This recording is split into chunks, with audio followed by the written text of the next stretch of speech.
Hello, hey, how's it going? My name is Gabby, welcome back to my channel, and today I'm going to be starting on a reading vlog that I'm very excited about because I'm going to be reading horror books that are recommended by TikTok or BookTok. And if you're wondering, BookTok, if you've never heard of BookTok, I'm sure you have. BookTok is just kind of a community over on TikTok for people who recommend books. It's kind of like booktube, but on TikTok. And I'm not a part of the BookTok community. I don't have a BookTok account. I do have a TikTok account, but it's mainly honestly just used to save things and not really to post things. All the things that I've posted over there are like completely random and just like not even book related, but I thought it might be fun to get some recommendations from BookTok because I thought, you know, what if TikTok is just reading a bunch of different things than BookTube is, and like what if I can discover books that I've never even freaking heard of? And so that's kind of the goal with this for me, I think, is to, you know, find some books that I've never even heard of and then read them for this video. I thought we would just look through TikTok together. I'm just going to search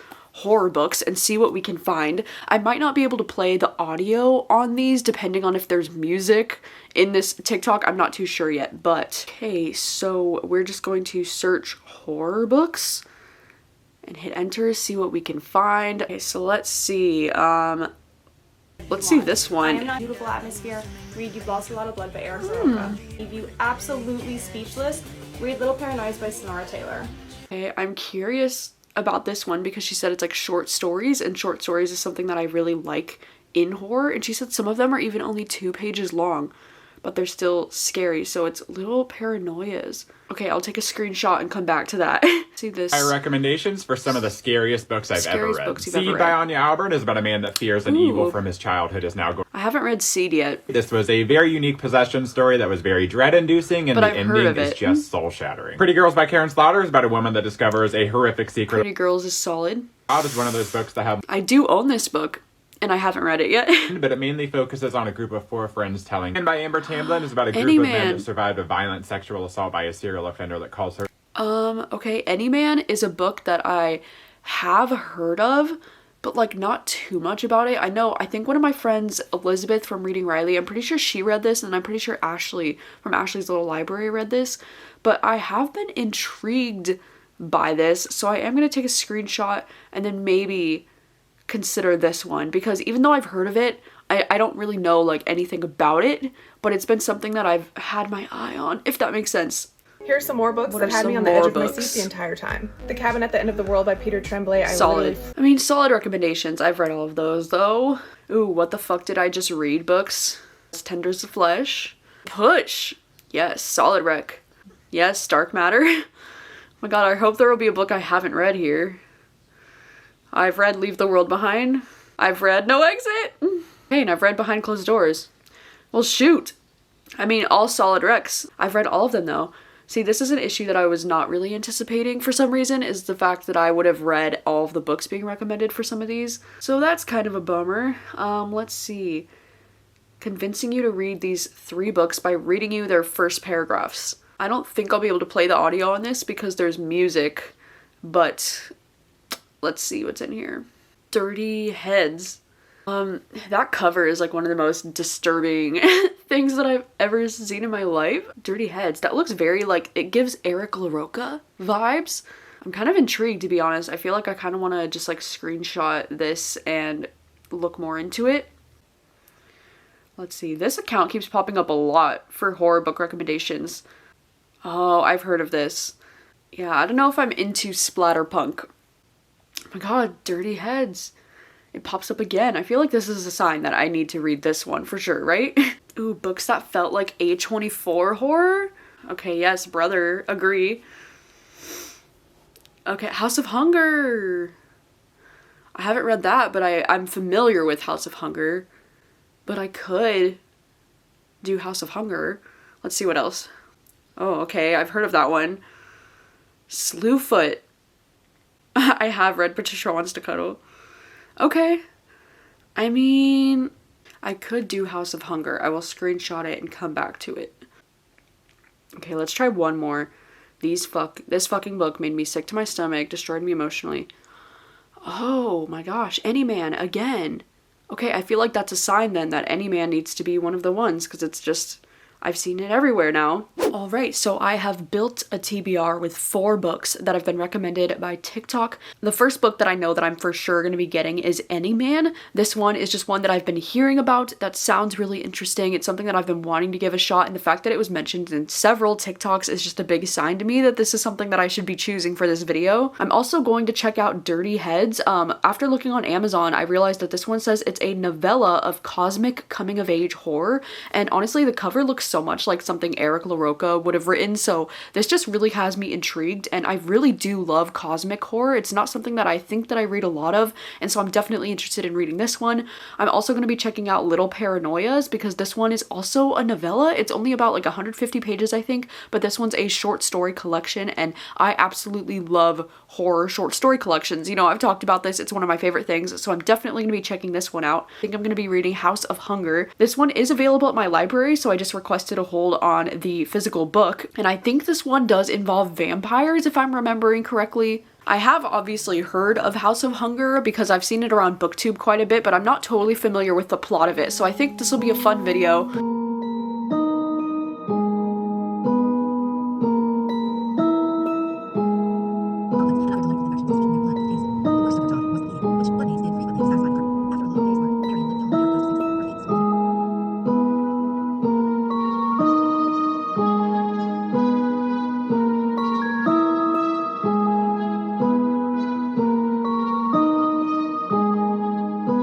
Good morning. Hi, how's it going? I have started on House of Hunger as the first book that I'm going to be reading for this video. I actually was able to get my hands on not only this book from the library, but also the audiobook from my library because my library is incredible. But yeah, I just decided to, you know, drive down to Bellingham this morning. I wanted to get an acai bowl because I got a free acai bowl on my birthday that I haven't used yet. They like send out a little coupon, so I got a free bowl, and I just decided to start listening to this on audio this morning. And this one is interesting so far because it's feeling a little bit more like fantasy and even like historical, like more than I thought it would, but it involves some kind of like vampire type of shit. Like, I don't really fully understand this, but we're following this girl named Marion, and she has like grown up in the slums, and she kind of dreams of getting out of the situation that she's in. Like, she's not happy with where she is in life right now, and she gets this opportunity where she's gonna be moving to the north to be a blood maid, where like the wealthy people, like I think it's like wealthy men, are gonna be like drinking her blood,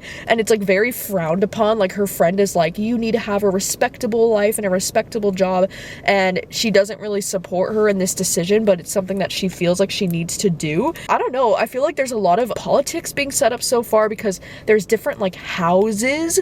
Like they said, there's a house of mirrors, like a house of this, and this is House of Hunger, I guess is what it's going to be. She's going to be working for, I suppose. I'm not gonna lie, it feels a little bit out of my comfort zone because of the way it feels kind of like fantasy-ish with like the vampire type of elements to it. Like, it's just not something that I usually read when it comes to the horror genre. I also did realize that this is the same author as The Year of the Witching, which is a book that I actually did try to read the year that it published, but again, the fantasy elements kind of made me want to DNF it, and so I didn't actually really try to read it. But I am really curious about this one. I don't know, I'm only like 5 chapters in, so I'm still just at the very beginning, but I am curious to see where this one will go. And yeah, I'm probably just gonna be sitting out here eating my acai bowl, listening to this on audio, and hopefully not getting nauseous, because there's a lot of talk of blood in this book, you know, because they're gonna be drinking her blood, and so it's very descriptive already, and I'm just kind of like, ugh. So hopefully it doesn't get too descriptive where I can still eat, you know?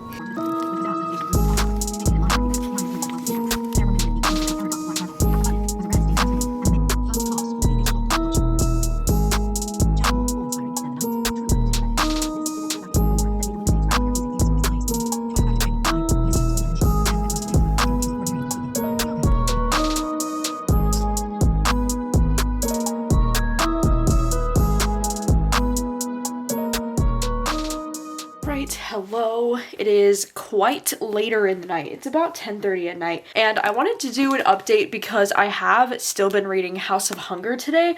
I'm actually just about 60% of the way through the book. I'm 174 pages into it, and I'm not gonna lie, I'm kind of struggling to get through this book for a number of different reasons.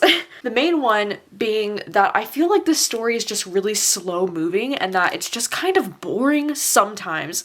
I feel like I'm hitting a point in the book right now where where there's just like not a lot of happening, at least like not a lot that's moving the plot forward, if that makes sense. I think the writing itself is actually like really good. Like I think this is a really well written book, and it's very, very atmospheric. Like I feel like I'm fucking there, you know, like it's very atmospheric.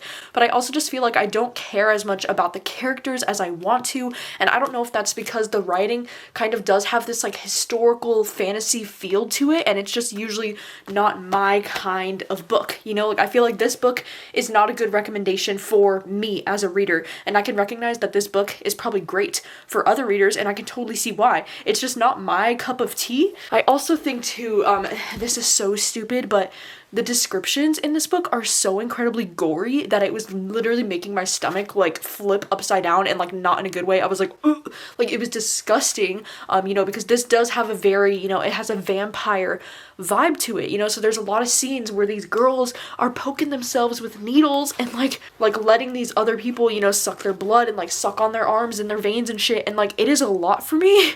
I'm a person that gets really queasy at like the sight and the smell of blood, and you know, anytime there's like needles, like I have a big needle phobia. It's why I've never gotten a tattoo. I'm not a needle person, and so this has been very difficult for me to read. There was even some points in the audiobook where I was like skipping ahead because I was like, this is disgusting. Like if I have to hear about another needle going into a fat vein, like I don't, and I know it's like, you're so dumb. Why are you reading a vampire type of book if you get queasy about those things?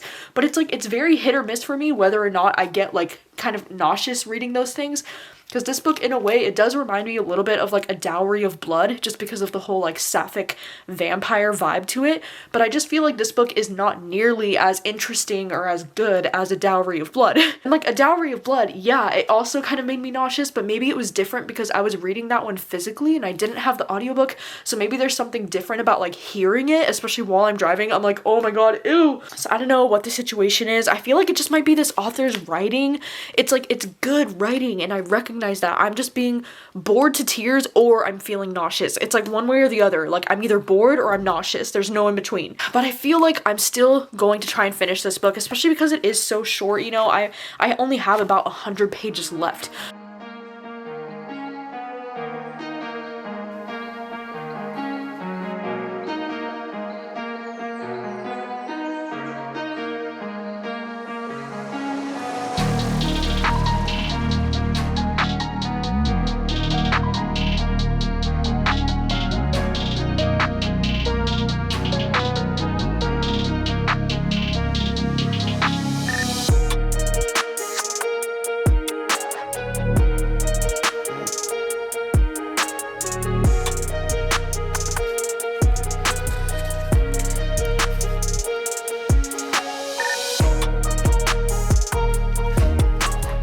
Right, so I just finished up with House of Hunger this morning, you know, while I was like eating breakfast and cleaning up the dishes and like, you know, cleaning up the kitchen. I was able to listen to this, and then I just came back to bed. I've been drinking a Monster. Things are going well, and I was able to finish listening to this, and you know, I'm not gonna lie, my feelings about this book haven't really changed.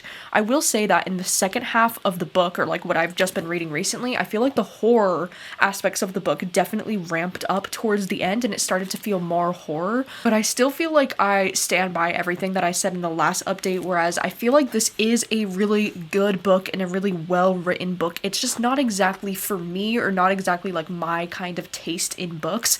I feel like if you're the kind of person that really enjoys horror that has like a historical fiction fantasy feel to the writing, then I think this could be something you would really enjoy. I also just think like, oh my god, the descriptions of like the blood and the goriness and like the way it would describe the way that they like latch on to their veins and like it was just a little bit too much for me. Like there were some scenes that were literally so gross it was making me squeamish, like the talk about their bruises and like their skin and the blood and the it was just very graphic. So if you're into like, you know, the vampire kind of goriness that involves people sucking each other's blood, I really think this would be something you would be freaked out by and really enjoy, because there's a lot of it, like a lot of it in this. But overall, I feel like I'm probably gonna give this one 3 stars. Like I can recognize that this is like a really well written book and it's a really intriguing story for the most part. I just personally didn't care for it that much. I didn't really connect with the characters in the way that I wanted to and kind of expected to. I feel like there was also this kind of like strange romance, but it wasn't like, it was kind of like a toxic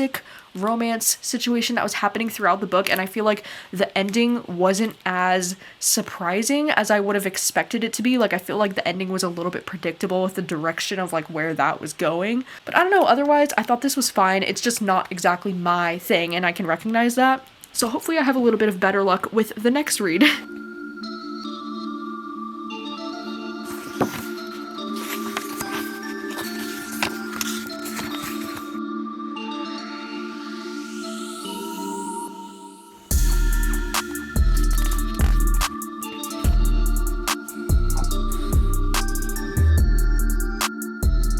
Alright, I have started on the next book that I planned to read for this video, which is Dirty Heads. And I'm not gonna lie, the beginning of this book was a little bit confusing. Like, I was just kind of confused by what was happening. I thought the plot in the beginning was really hard to follow. I think it's really unique because the chapters are actually like backwards. So it starts with chapter 20 and then you like start counting down every chapter, I guess, until you get to chapter 1, which I guess would be the last chapter. The story just kind of follows this young boy named Heath, and he's a gay teen living in like the late 90s. It's really interesting because we do get the perspective from this like evil creature. I don't understand exactly what it is, but it's something that's like living in his basement.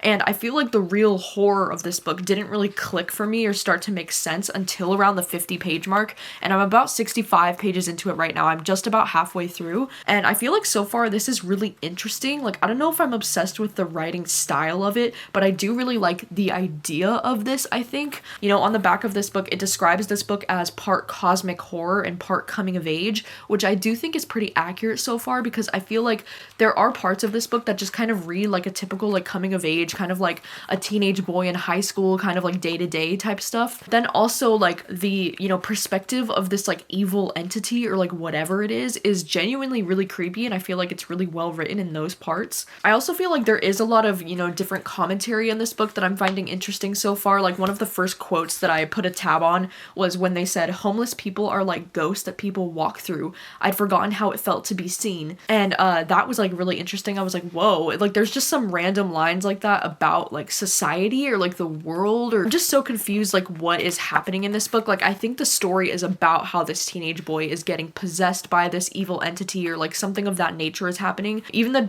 general premise of this book says it's the story of a boy who dreamed of becoming a man, but he dreamed up a monster instead. And it says, "You're on the run, marked. Don't think about the kid you used to be when you're homeless and dumpster diving in the rain. Just eat whatever you find to keep your engine full, because the shadow with too many teeth wants you tired." So yeah, so far it's been really interesting. It was kind of hard to get into at first, but now I'm really starting to enjoy it, and I'm just really curious to see where this might go. I think I'm going to take a quick break from reading for now, because I've been reading quite a bit today. I was doing some reading sprints on my Patreon earlier, and I just got done doing those. I was live for about 4 hours, and now I think I'm going to take a quick break, but I think I'm definitely going to try to finish this tonight, because I'm curious to see what's going to end up happening with this. Hey, hello. It is much later at night now. It's about 10:30.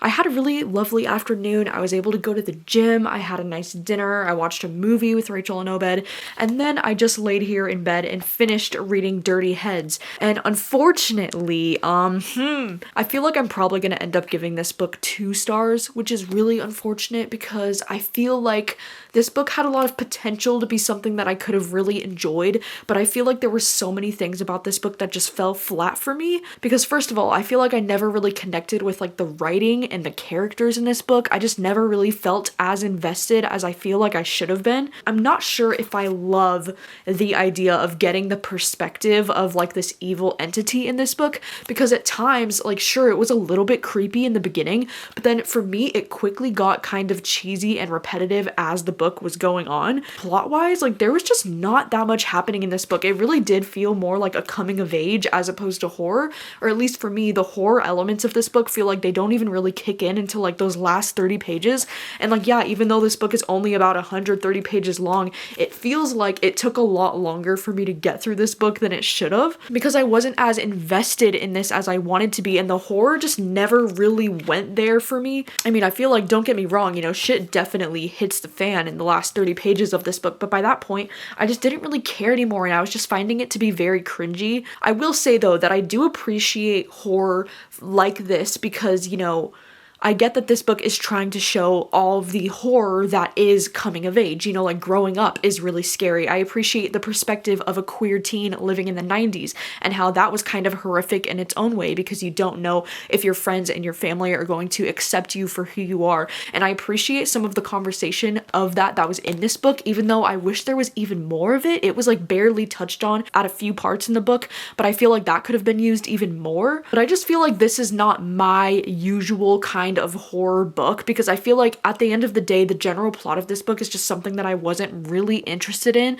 And I feel like I can't talk about the plot too much and like where it ends up going because this is such a short book, you know, like I don't really want to give anything away that's not on the back of the book. But overall, this was kind of a bummer for me. I'm not gonna lie, I think this might be like my least favorite thing that I've read so far this year. And I know it's only January, but that still sucks to say.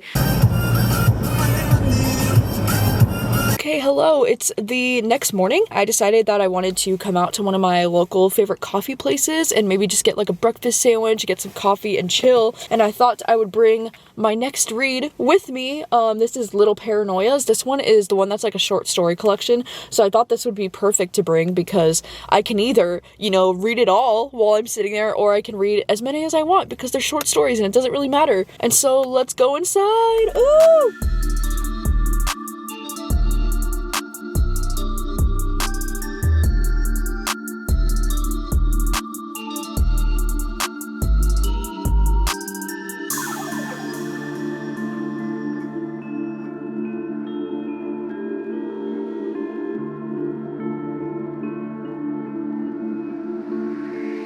Alright, hello. I just walked out of the coffee shop and while I was in there, I was able to read about half of the short stories that are in this collection. I'm on page 63 now. This short story collection is really interesting so far. I feel like I talk about this a lot on my channel, but I feel like short stories, especially in the horror genre, usually work a lot for me because I feel like it doesn't take a lot to really scare you. And I think something that's interesting about this short story collection is that there's a number of short stories in this collection that are only like 1 or 2 pages long. Like they're very short. And some of them, like, I'm not gonna lie, some of them are incredibly like lame and like not that scary. And I feel like some of them think that they're smarter than they actually are. But there have been quite a few surprises in this collection. And I think so far, my favorite short story in this collection is this one called Always in My Ear. That one was really interesting and that one was actually about like 20 pages long and that one was about these two like teenage girls who wanted to be serial killers like together and they were only like 14 years old when they started like discussing this. And then it's kind of about, you know, their journey and what ends up happening like after they graduate high school. And also it kind of talks about like true crime podcasts and how that has like glamorized serial killers and kind of like, I don't know, it was a really interesting short story. That one was definitely my favorite so far. I feel like there was one right at the beginning called Weary Bones, and that one was also one of the longer ones. That one was about 20 pages as well, and that one, I feel like that one had a really unique and interesting concept. I just don't know if I love the execution of that story, but that one was really cool because it was describing like a future world where like after people die, they can take this like serum that helps them live a longer second life, but they live as like a skeleton. So like their body is just bones, and it's kind of even hard to explain or even like, I don't even fully understand what was going on in that because people were like living on as skeletons and like the cemeteries were full of like living skeletons, and they said it was like really creepy because people would just be like walking around as skeletons, and like you would keep like, if your grandpa died, your grandpa would like continue living in your house as a skeleton, and like they couldn't really talk or do anything, but they were just still there and still living in a way.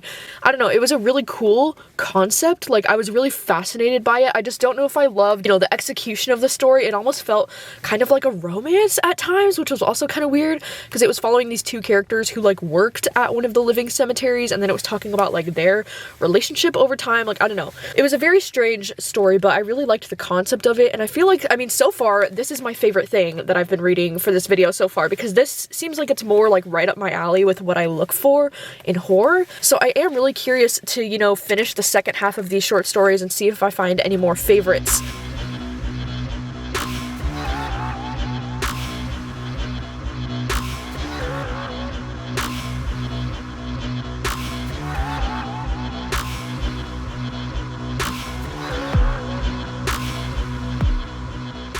Alright, Alright, hi, it's a little bit later in the afternoon, but I wanted to let you know that I just finished reading Little Paranoias.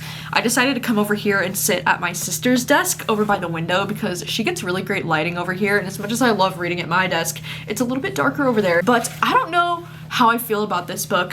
I feel like I didn't end up finding any other like favorites throughout this. Always in My Ear is definitely my favorite short story in this collection, and even that one, I think I would give that short story like 4 stars. Like, it was good. It's not a new like all-time favorite, but it was very interesting and very thought-provoking. And I feel like everything else in this collection is probably like a 3-star for me. Some of them were 2 stars, and some of them almost leaned on the verge of like they felt kind of ridiculous, or like the scary factor of them didn't really feel scary or like as scary as I think the author wanted them to feel. This kind of reminds me of like when I used to read like Goosebumps or like Fear Street by R.L. Stine, but it wasn't quite up to that standard, I guess, because like I think, you know, Fear Street and Goosebumps were actually really, really fun, whereas I feel like some of these were interesting, but they weren't that scary. I feel like especially some of those stories towards the end, one of them was like very romantic, and I didn't really find it to be that scary or interesting at all. And then there's some of them towards the end here that are almost like poetry, like they're written in just like short little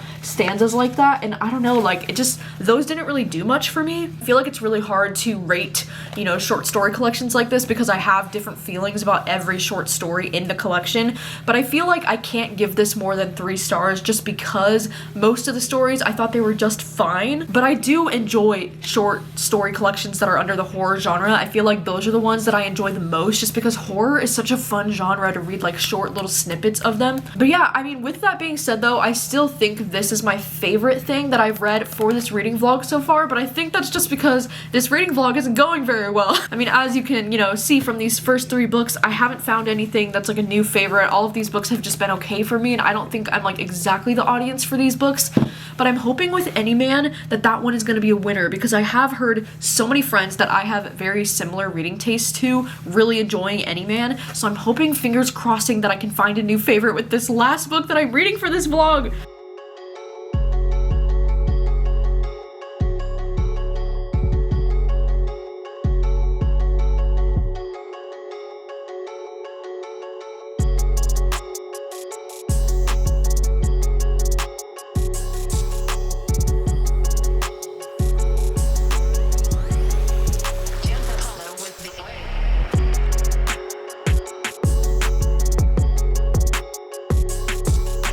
Okay, hello. It is much later in the night, but I wanted to let you know that I have started on Any Man, and I was able to get the audiobook from my library, and then I have this physical copy to read, which is fantastic because so far this is amazing. I am currently 72 pages into this book, and it is flying. It is such a quick read. The audiobook is only 5 hours long, and so I feel like if I wanted to, I could probably finish this all within one sitting, but I'm gonna stop myself because this is looking to be a 5-star read so far. Like, I am absolutely obsessed with this book, and if you can see all these different tabs already in the story, like, I'm just overwhelmed by how unique and creative and well written this book is. The general premise of the story is that we're following this serial rapist, and it's actually this woman who is going around and raping these men. And this story, obviously, it deals with a lot of very heavy themed topics, but something that I think is interesting is that the audiobook has so many different voice actors, and I think each part of the book is narrated by a different voice actor.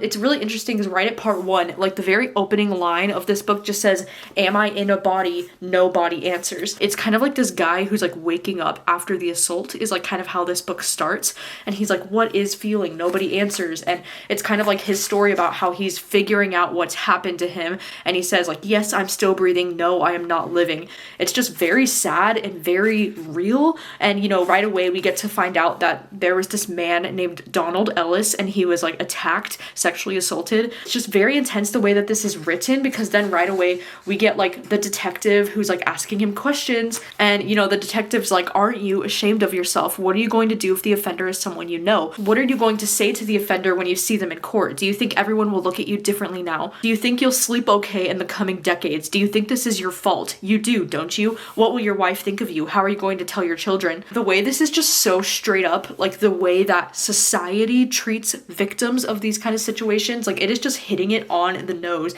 And I love too how there will be like moments where they're talking to their therapist about what they're going through, but then it will just be like, I do not talk, I do not talk, I do not talk. And the way that it just repeats this line in the audiobook, like the voice actor does such an amazing job. Like, he literally sounds like he's like going crazy while he's saying those lines, but it's so freaking powerful. I also love too, there's this whole quote talking about like, why is smiling a sign of happiness in people and how that doesn't really make sense. They say, who invented the word smile and gave it its meaning? Smile is the shape of my mouth Amanda wants to see when she comes running out of the science fair, pushing her lime-colored glasses up her nose and shrieking with good news. Smile is the shape of my mouth my therapist looks for when she asks how I'm doing. It is the shape of my mouth Camila wants to kiss when I return home from a day's work. The shape of my mouth my neighbors and colleagues desire to set them at ease. It makes others feel safe with my story. I practice this smiling, this mouth shaping in the mirror, and I do it for them. Like, it's just so well written and so thought-provoking and so interesting, and also just like really fucking sad. And at this point in time, I just hit, you know, part 2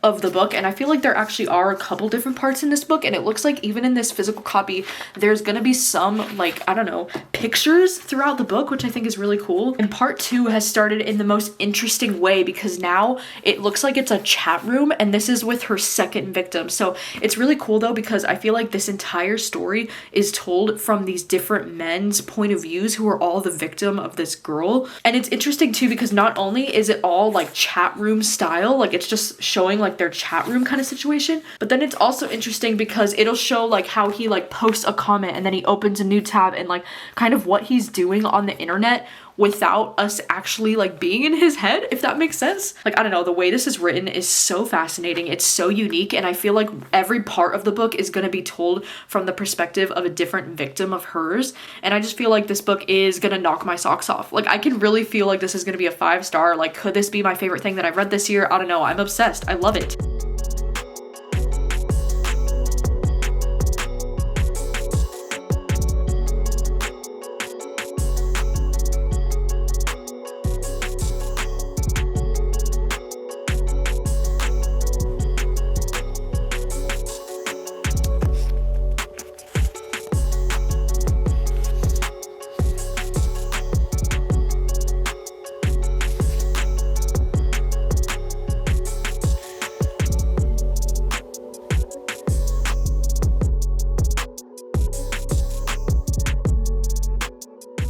Just finished listening to Any Man, and I'm glad that I saved this book for last, because this book is, I'm sure it's gonna be in my top 5 favorite books that I've read this year. Like, I absolutely love this way more than I was expecting to, and the ending of this book had me so emotional that I started crying, which I was not really expecting this book to have that big of an impact on me. But I feel like this is one of those books that's one of the most thought-provoking, like, best written books that I've read in such a long time. I feel like I don't even know how to fully articulate what it is about this book that impacted me so much, but this book is really a tribute, you know, to survivors of sexual assault, and it just really touched me in a way that not a lot of books have. I mean, I talk about this all the time, how these days I really don't like reading books that mainly revolve around sexual assault, because most of the time it's really difficult to read and it's really hard to read and it's not fun for me. But this book was so incredibly well written and just so relevant, and the way that it handled the subject matter, it was just done so fucking well. There are some quotes in this book that just will really stick with me, like literally forever. There's this one quote where he says, "I live in a country built on celebritizing its citizens' grief and amplifying stories of violence and assault for political gain, click counts, or television ratings. They do not care about us. People who live through sexual assault are crushed on the side of the road, and the American media is nothing more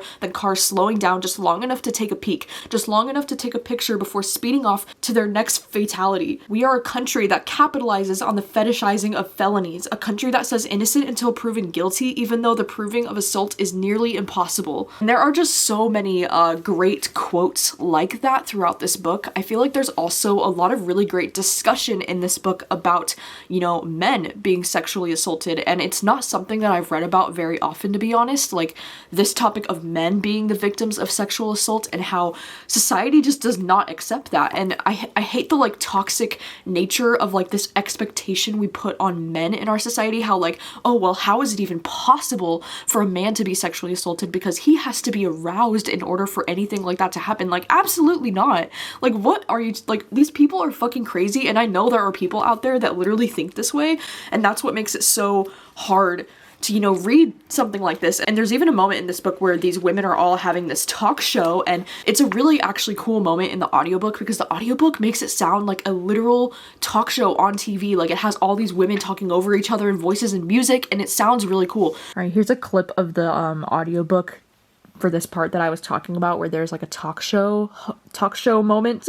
Good evening, I'm your host, Melissa Hope, and thank you for joining me on BCN's #1 primetime television talk show, covering all of America's most horrific stories and injustices, right here on The Hope Show.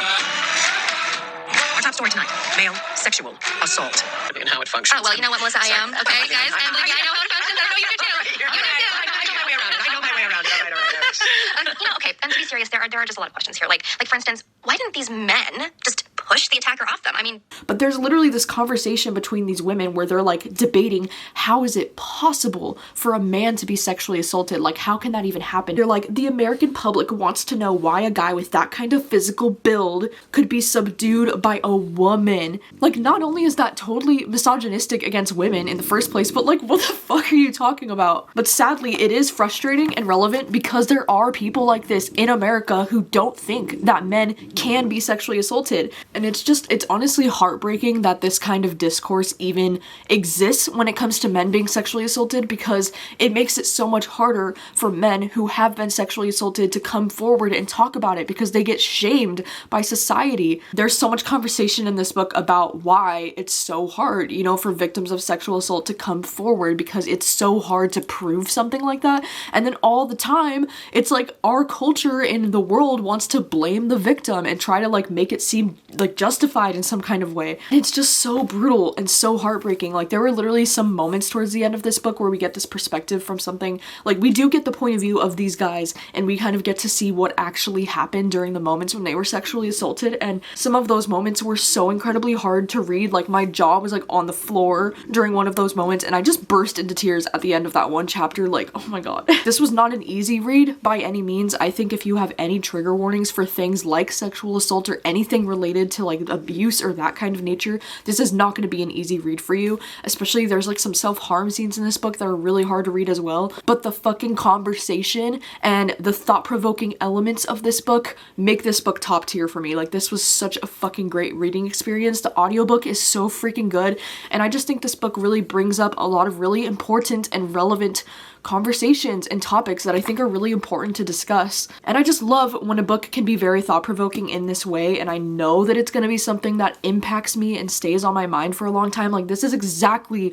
what I'm looking for. Like, this is exactly it. I really do think this could be in my top 5 of the whole year. Like, that's how much I love this. I might want to reread this before the end of the year. I don't know. I fucking loved it. I don't know what else Amber Tamblyn has written, but I'm gonna need Amber Tamblyn to write more books immediately. I did see, I think it says that she's written some poetry, which makes sense because I do think this book is really poetic in a lot of ways, and so I'll definitely be curious to check out more from this author. But like, god damn, this was amazing. Like, this was so good. So I'm glad to end the video on a really positive note, you know, because for a while there, I felt like those first few books that I read for this video, I really wasn't enjoying them, and that was making me sad, or I just felt like I was picking up books that they were fine, but they just weren't really for me. And now I have clearly found a freaking winner. Like, this book is so incredible, and I highly recommend checking it out if it sounds at all like something you might be interested in. But wow, so I feel like because of finding this book, I feel like this video was a huge success, at least for me. Like, that's how I'm taking this.